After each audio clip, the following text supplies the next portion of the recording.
Okay, so now we are up to part 3, the last part about Aharon Hacohen, and we stopped in the part 2. We had stopped at the part where Bnei Israel had seen 3 people go up the mountain, Moshe leading, and then Aaron and Elazar. But now they see only 2 people coming down, Moshe and Elazar. So they said, where is the Aharon? Right? Which is the obvious question. And so right away, Moshe said Aharon passed away. And so the Bnei Israel did not really accept Moshe's answer.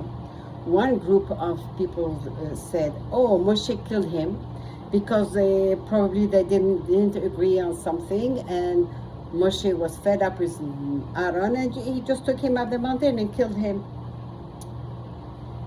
And another group said, "No, Elazar killed his father because Elazar wanted to be the Kohen Gadol and didn't want to wait. His father was old and he wasn't dying, and that's it. He just wanted to take over. He wanted to be the Kohen Gadol already." But then the third group of people, and they said, "No, Moshe is right. Hashem took him." Then Hashem told the Malachim to open up the cave, take out the bed where Aaron was lying down, for all Bnei Israel to see. The bed was floating in the air, in and out of the cave. People asked Moshe and Aaron, "How can it be that Aaron passed away? That cannot be. Aaron used the ketoret to stop death, to stop the plague, the Magefa. And he was able to stop the Malach HaMavet, the angel of death. So how come this time he couldn't? That cannot be." Bnei Israel was in such a big shock. They said, bring us back Aharon, or else we will stone you," they said to Moshe.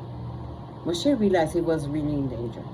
Moshe prayed to Hashem, "Please, Hashem, save me from these accusations."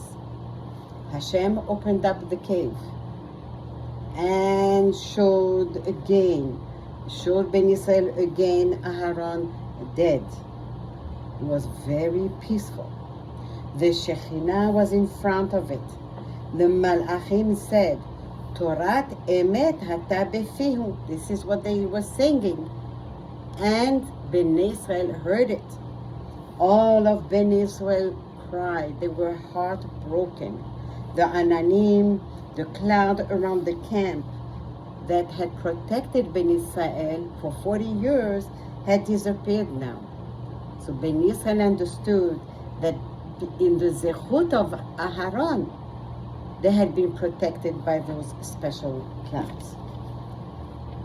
And right away, as soon as the Kohanim and the Kenaanim realized that the Bnei Israel were not surrounded with clouds anymore, the Kenaanim already wanted to start fighting a war against Moshe and Bnei Israel, and they did.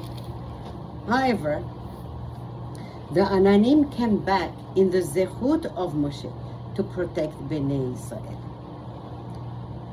Around the place where Aharon is buried, some say it is in Petra, which is in Jordan today, Jordani.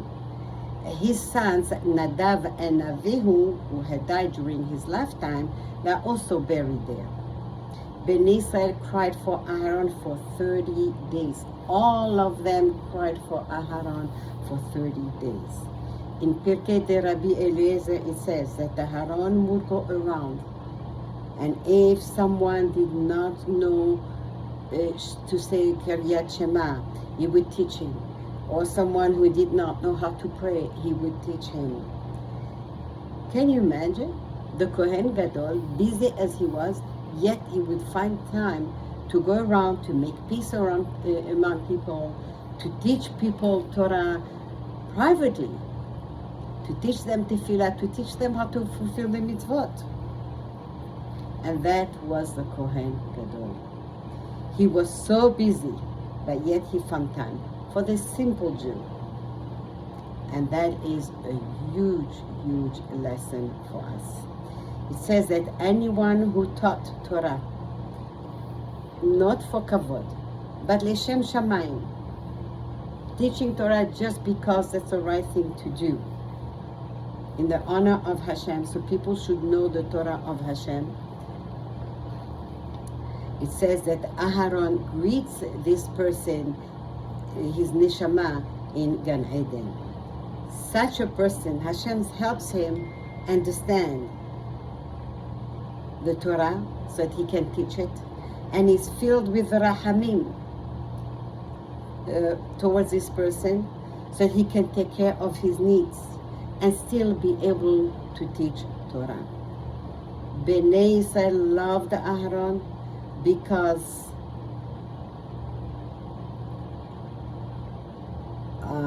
he had a heart that was full of love for them. He would tell them off, but he would tell them off without saying words. They understood his language, the language of love, that they had to change their ways and do teshuvah. May his zechut protect us, and may we learn to be like him.